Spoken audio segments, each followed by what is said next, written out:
សួស្តីបងប្អូនទាំងអស់គ្នាឥឡូវយើងបន្តលំហាត់យើងតទៀតណាយើងចូលដល់លំហាត់លេខ8ហើយនៅក្នុងមេរៀនពហុកោណសម្រាប់បងប្អូនថ្នាក់ទី9ណាអញ្ចឹងលំហាត់វាកាន់តែជ្រៅទៅអញ្ចឹងបងប្អូនបានរៀនឆ្លងកាត់តាំងពីលំហាត់លេខ1 2 3រហូតមកដល់លំហាត់លេខ8នេះលោកគ្រូសង្ឃឹមថាបងប្អូននឹងយល់ហើយនឹងចេះចាំរូបមន្ត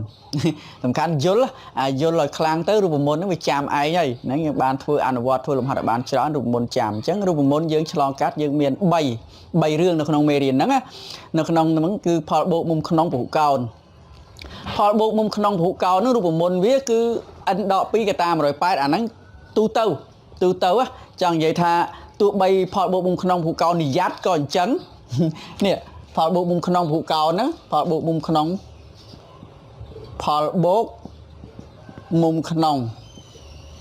ពហុកោណជ្រុង n ណាជ្រុង n រូបមន្តវាគឺ n ដក2កតា180អាហ្នឹងទោះបីពហុកោណនឹងនិយ័តក៏ដោយ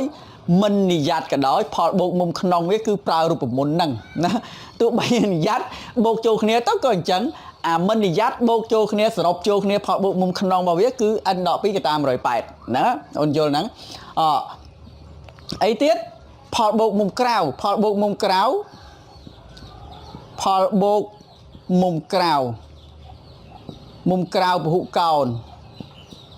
ហុកោណមានជ្រុងប្រមាណក៏ដោយពហុកោណមានជ្រុងប្រមាណក៏ដោយជ្រុង n ក៏ដោយជ្រុង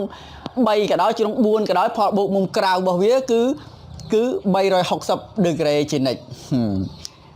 មុំក្រៅរបស់ពហុកោណមានជ្រុងប្រមាណក៏ដោយទោះបីនិយ័តមិននិយ័តក៏ដោយផលបូកមុំក្រៅសរុបគឺ360ដឺក្រេជានិច្ចហ្នឹងណារូបមន្តមួយទៀតគឺរូបមន្តមុំនីមួយមុំក្នុងមិនមែនមុំក្រៅមុំក្នុងនីមួយនៃពហុកោណនិយ័តអញ្ចឹងមុំក្នុងនីមួយនៃពហុកោណនិយ័តគឺរូបមន្តវាគឺ n ដក2កតា180ចែកជាមួយនឹង n ណាមុំក្នុងនីមួយមុំក្នុងមួយណាក៏អញ្ចឹងដែរមួយណាក៏អញ្ចឹងព្រោះនិយ័តមុំនីមួយប៉ុនគ្នាអូនអញ្ចឹងចេះរូបមន្ត3ហ្នឹងយល់សាច់រឿង3ហ្នឹងបងអូនធ្វើលំហាត់នៅក្នុងមេរៀនហ្នឹងលំហាត់ណាក៏ធ្វើបានដែរអញ្ចឹងណាអូនឥឡូវលំហាត់លេខ8អូនអានតិចមើលផលបូកមុំក្នុងផលបូករង្វាស់មុំក្នុងនៃពហុកោណនិយ័តអញ្ចឹងលោកគ្រូបានប្រាប់មិញហើយផលបូកមុំក្នុងនៃពហុកោណទោះបីមិននិយ័តក៏ដោយរូបមន្តវាប្រើនេះផលបូកមុំក្នុងនៃពហុកោណនិយ័តនេះគេប្រាប់និយ័តវាអាចមានប្រយោជន៍អីអានទៅក្រោមទៀតនិយ័តមួយមានរង្វាស់ស្មើនឹងផលបូកមុំក្នុងវាមានរង្វាស់ស្មើប៉ុណ្ណេះចូលកណនារង្វាស់មុំក្រៅនីមួយណាមុំក្រៅនីមួយអញ្ចឹងឲ្យតែពហុកោណនិយ័តមុំក្នុងវាប៉ុនគ្នាទាំងអស់ចំណែកឯមុំក្រៅក៏អញ្ចឹងដែរបើមុំក្នុងប៉ុនគ្នាទាំងអស់មុំក្រៅវាក៏ប៉ុនគ្នាទាំងអស់ដែរមុំក្រៅនីមួយរបស់វាក៏ប៉ុនគ្នាដែរអញ្ចឹងឥឡូវលំហាត់នេះគេឲ្យរកមុំក្រៅនីមួយចង់រកមុំក្រៅមួយយើងដឹងមុំក្នុងសរុបឯមុំក្រៅសរុបឯផលបូកសរុបផលបូកមុំក្រៅសរុបមិននេះមិន360ចង់រកមួយរកយក360ចែកនឹងចំនួនជ្រុងចែកនឹងចំនួនកំពូលអូបើសិនពហុកោណនឹងជាត្រីកោណនិយ័តអញ្ចឹងមុំក្រៅមួយយក360ចែក3បើត្រីកោណចែក3បើចតុកោណចែក4ជ្រុង4បើបញ្ញកោណជ្រុង5ត្រូវចែកនឹង5អញ្ចឹងឥឡូវលំហាត់នេះដើម្បីដល់គោលដៅដែលយើងចង់រកថាកណនាមុំក្រៅនីមួយដោយលោកគ្រូបានប្រាប់ណាមុំក្រៅនីមួយយើងចែកនឹងចំនួនជ្រុងយក360ហ្នឹង360គឺជាមុំសរុបមុំក្រៅសរុបចង់រកមុំមួយយក360នេះចែកនឹងចំនួនជ្រុងអញ្ចឹងវាតាក់ត្រង់ថាបញ្ហារបស់យើងគឺអត់ស្គាល់ជ្រុងអញ្ចឹងលំហាត់ហ្នឹងដើម្បីដល់ឈានដល់គោលដៅចុងក្រោយដែលថាយក360ចែកនឹងចំនួនជ្រុងហ្នឹងចែក3ចែក4ចែក5អីហ្នឹងអញ្ចឹងយើងត្រូវតែរកចំនួនជ្រុងអញ្ចឹងវាតាក់បញ្ហារកចំនួនជ្រុងអញ្ចឹងលំហាត់ហ្នឹងរកចំនួនជ្រុងហើយដល់កន្លែងចុងក្រោយហ្នឹងមកផ្លេតហើយ ចឹងបងយល់ណាអាចធ្វើបានណាអាចធ្វើបានណារកចំនួនជ្រុងយើងរកឲ្យរួចហើយតាំងពីលំហាត់លេខ2លេខ3មកដែលយើងធ្លាប់អនុវត្តមកហ្នឹងរកចំនួនជ្រុងយើងចេះរកហើយណាដាក់អូនចម្លើយអូនធ្វើបានណាអូនធ្វើបានមិនបាច់មើលលោកគ្រូធ្វើមើលសាកល្បងធ្វើមើលដាក់តាមគេហ្នឹងដាក់ថារករង្វាស់មុំក្រៅនីមួយរករង្វាស់មុំក្រៅនីមួយរកមុំក្រៅនីមួយនេះគឺចែកយកមុំសរុបយក360ហ្នឹងចែកនឹងចំនួនជ្រុងអញ្ចឹងវាតាក់ត្រង់អាចំនួនជ្រុងហ្នឹងតាអញ្ចឹងកលឹះដំបូងទៅរកចំនួនជ្រុងបាទអញ្ចឹងយើងដាក់ថាតាមរូបមន្តអញ្ចឹងវាតាក់នឹងចំនួនជ្រុងដោយលោកគ្រូបានប្រាប់នេះថាឥឡូវរក n សិនរកចំនួនជ្រុង n សិនតាមរូបមន្ត n ដក2កតា180អាហ្នឹងជាស្អីអូន n ដក2កតា180នេះគឺជាផលបូកមុំក្នុង n ដក2កតា180នេះគឺជាផលបូកមុំក្នុងសរុបអញ្ចឹង n ដក2កតា180គឺផលបូកមុំក្នុងសរុបផលបូកមុំក្នុងសរុបប៉ុន្តែលំហាត់ហ្នឹងផលបូកមុំក្នុងសរុបវាប៉ុណ្ណេះអញ្ចឹងមានន័យថាយើងដាក់ស្មើគ្នាដាក់ស្មើនឹង32ខ្សែគុតនេះគេហ៎អញ្ចឹងដើម្បីរកអីណាដើម្បីរក n តែពេលឃើញ n ហើយដូចលោកគ្រូបានប្រាប់ហើយឃើញ n យក360ចែក n ហ្នឹងគឺចប់ហើយលំហាត់ហ្នឹងអញ្ចឹងយើងដោះស្រាយហ្នឹងមកអូនបោះ180នេះមេគុណបោះមកខាងនេះចែកយក360 3240នេះ3240នេះចែកឲ្យ180នេះចែក180យើងគិតថាយកអង្គទី1ចែក180អង្គទី2ចែក180អញ្ចឹងក៏បានឬក៏បោះមកចែកក៏បាននេះនៅសល់តែ n ដក2ចែកមកអូនជួយឃើញបានអញ្ចឹង n ដក2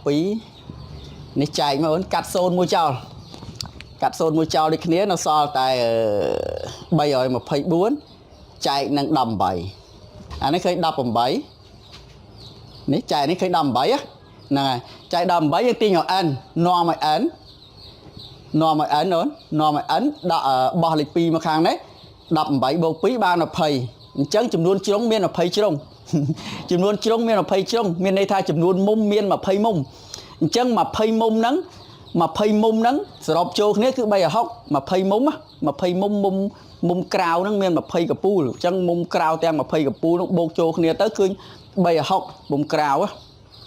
នេះរកចំនួនជ្រុងអូនយល់ទេដោយលោកគ្រូបានប្រាប់មិញលោកគ្រូឥឡូវលោកគ្រូនិយាយសារឡើងវិញម្ដងទៀតបញ្ជាក់ម្ដងទៀតមុំក្រៅទាំងអស់ផលបូកមុំក្រៅរបស់ពហុកោណទាំងអស់បូកចូលគ្នាគឺវា360ដឺក្រេជានិច្ចឧទាហរណ៍ថាលោកគ្រូគូរូបថាត្រីកោណចេះគូរូបតូចមួយត្រីកោណនេះមុំក្រៅមួយអានេះគូបលាយមកនេះមុំក្រៅមួយទៀតគូបលាយជ្រុងនេះទៅនេះមុំក្រៅមួយទៀតអញ្ចឹងមុំក្រៅទាំង3ហ្នឹងបូកចូលគ្នាមុំក្រៅទាំង3ហ្នឹងបូកចូលគ្នាគឺ360ដឺក្រេតែមុំក្រៅទាំង3ហ្នឹងគឺវាប៉ុនគ្នាដោយសារអីបានថាប៉ុនគ្នាព្រោះបញ្ជាក់លំហាត់នេះបញ្ជាក់ថាវានិយ័តបើមិនមែននិយ័តយើងរកមួយក៏អត់ឃើញដែរដឹងតែផលបូកមុំក្រៅហ្នឹង360ប៉ុន្តែយើងមិនអាចរកមួយចេញបានទេព្រោះយើងអត់ដឹងថាវាមានតម្លៃប្រមាណវាអត់ស្មើគ្នាអញ្ចឹងយើងមិនអាចចែកបានទេប៉ុន្តែបើនិយ័តមានន័យថាវាប៉ុនគ្នាឧបមាថាអានេះ x អានេះក៏ x អានេះក៏ x ណោះអញ្ចឹងយើងយក360ចែកនឹង 3x ឃើញឃើញ1គេចែកនឹង3មិនចែក 3x ទេចែកនឹង3ទៅឃើញ1ចាឥឡូវយើងរកអានេះរបស់យើងលំហាត់របស់យើងកំពូលអានេះកំពូល3យើងចែក3ដល់ពេលកំពូលវាមានដល់20អានេះចំនួនជ្រុង20អានេះចំនួនជ្រុង20ចឹងមានន័យថាកំពូល20ចឹងយើងចង់រកមុំមួយនោះមុំក្រៅនីមួយមុំក្រៅនីមួយគឺព្រោះវានិយ័តណាគឺ360ដឺក្រេចែកនឹង20កាត់01ចោលហើយនៅសល់36ចែក2អញ្ចឹងបាន18អញ្ចឹង18ដឺក្រេអញ្ចឹងដូច្នេះចាប់ហើយអូនយល់ទេអូនអាចធ្វើបានទេមិនដែរអូនអូខេណាលោកគ្រូសង្ឃឹមថាបងអូននឹងយល់ដូច្នេះមុំក្រៅនីមួយនៃពហុកោណនិយ័ត នៃភូកោនិយ័តដែលមានភូកោនិយ័តមាន7ជ្រុងហ្នឹងគឺភូកោនិយ័តមាន20ជ្រុងភូកោនិយ័តមានជ្រុង20ជ្រុង20គឺ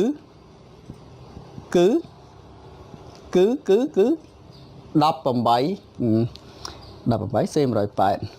គឺ18ដឺក្រេចាប់ហើយអូនលំហាត់ហ្នឹងមានតែប៉ុណ្ណឹងម៉េះ